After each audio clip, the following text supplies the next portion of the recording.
Berbagai peristiwa dan kebijakan mewarnai jalannya pemerintahan Joko Widodo Yusuf Kala dalam beberapa waktu terakhir. Mulai presiden yang meminta semua pihak meninggalkan perbedaan saat pilkada, hingga wakil presiden yang meminta Freeport mengikuti aturan pemerintah Indonesia.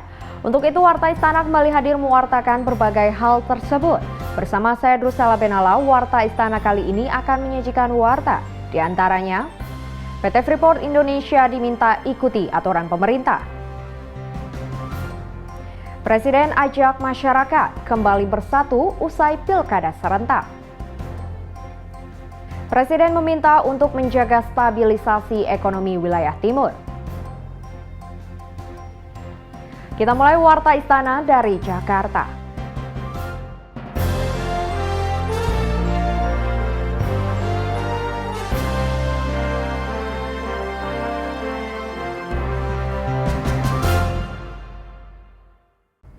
Pemirsa, Wakil Presiden Yusuf Kala menginginkan PT Freeport Indonesia mengikuti aturan yang tertuang dalam Peraturan Pemerintah Nomor 1 Tahun 2017.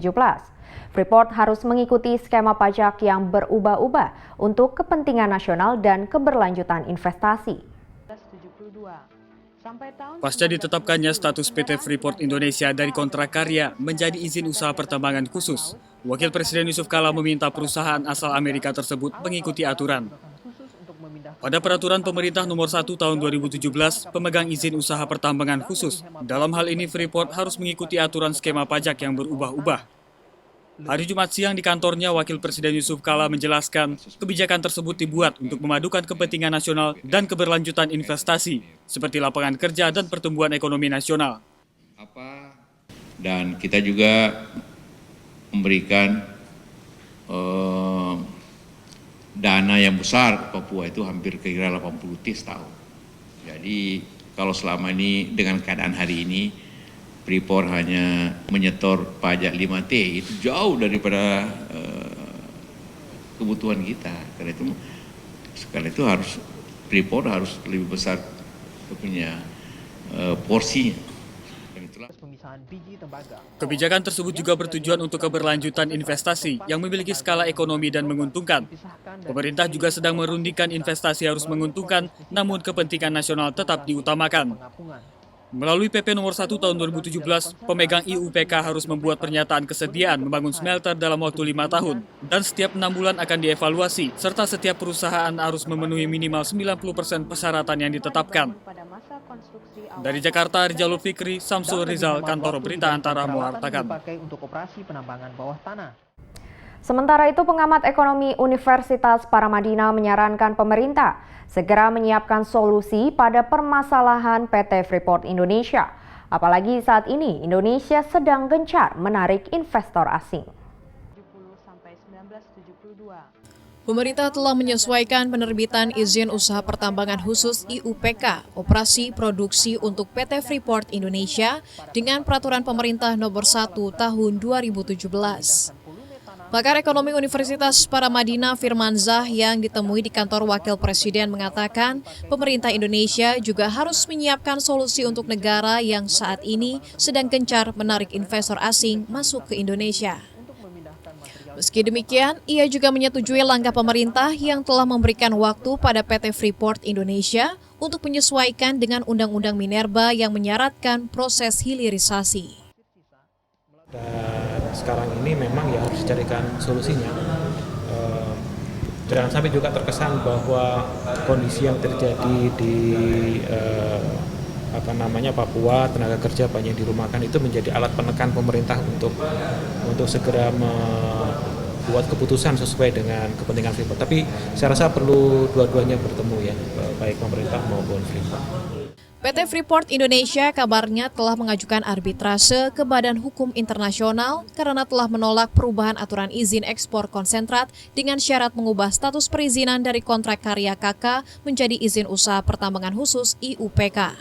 Firmanzah berpendapat Indonesia tidak perlu khawatir pada pengaruh investasi jangka panjang, sebab dunia internasional menilai baik pada negara ini dengan menaikkan rating Indonesia di bidang investasi, tingginya data investasi dari BKPM, serta kredibelnya fiskal Indonesia di tahun 2016.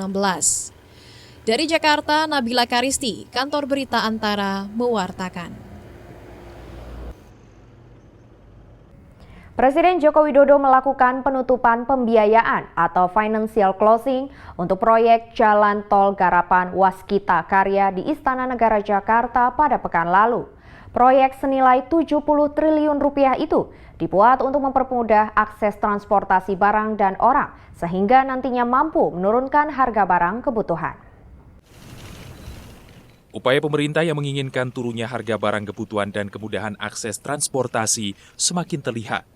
Salah satunya diupayakan melalui percepatan penutupan pembiayaan atau financial closing proyek investasi non-anggaran pemerintah atau PINA Jalan Tol yang digarap oleh PT Waskita Karya. Financial closing ini secara resmi dilakukan oleh Presiden Joko Widodo pada Jumat 17 Februari di Istana Negara, Jakarta. Presiden Jokowi menjelaskan percepatan pembiayaan tersebut menelan biaya 70 triliun rupiah. Hal ini, lanjut Presiden, sejalan dengan rencana pemerintah yang dalam waktu 5 tahun ini fokus pada pembangunan infrastruktur. Kenapa kita lakukan ini? Karena memang pembangunan infrastruktur kita kalah jauh dengan negara-negara lain, sehingga daya saing kita, competitiveness kita juga kalah. Saya sampaikan berkali-kali, fokus kita ada di infrastruktur. Karena saya juga meyakini infrastruktur ini juga akan menumbuhkan investasi dan juga pemerataan kepada warga kita. Presiden menambahkan jalan tol yang dibangun di sejumlah ruas jalan vital Pulau Jawa oleh salah satu perusahaan konstruksi plat merah ini tujuan utamanya adalah menurunkan harga kebutuhan dasar. Harga kebutuhan dasar akan turun dengan sendirinya jika aksesibilitas barang dan orang tak lagi sulit. Percepatan pembiayaan jalan tol inilah yang akan berperan penting memperlancar akses barang dan orang dari satu titik ke titik lainnya. Dari Jakarta, Ardi Irawan, Kantor Berita Antara, mewartakan. Harga pembelian pemerintah gabah ditargetkan minimal sebesar Rp3.700 di seluruh Indonesia. Untuk itu pemerintah akan segera membentuk tim lintas kementerian dan lembaga guna meningkatkan harga gabah dengan skema pembelian langsung ke petani. Para Menteri Bidang Ekonomi Senin siang menemui Presiden Jokowi di Istana Kepresidenan Jakarta terkait langkah tepat agar petani tidak terus merugi. Pemerintah tengah mencari cara untuk menanggulangi penurunan harga gabah kering yang terjadi di sejumlah daerah. Menko Perekonomian Darmin Nasution menjelaskan faktor cuaca menjadi penyebab utama anjloknya harga gabah kering di tingkat petani. Harga gabah saat ini menyentuh angka Rp2.700 per kilogram, jauh dari normal Rp4 hingga Rp5.000 per kilogram. Sementara Menteri Amran mengatakan langkah konkret yang segera dilakukan adalah membentuk tim khusus dari sejumlah kementerian dan lembaga. Tim tersebut bertugas menyerap gabah secara langsung dari para petani. Harga gabah ditargetkan berada di angka minimal Rp3.700 per kilogram. Bahwa Presiden minta supaya persoalan gabah dari petani ini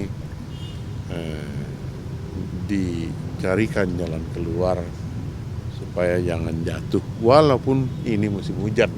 Nanti ke depan insya Allah kami langsung rapat membentuk tim khusus untuk melakukan serap gabah di lapangan dengan harga yang menguntungkan petani.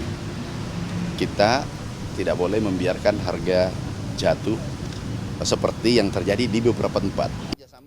Kementerian Pertanian mencatat pada tanggal 10 hingga 13 Februari 2017, harga gabah kering panen di tingkat petani di Kabupaten Rembang, Grobogan, dan Pati berada di bawah Rp3.000 per kilogram.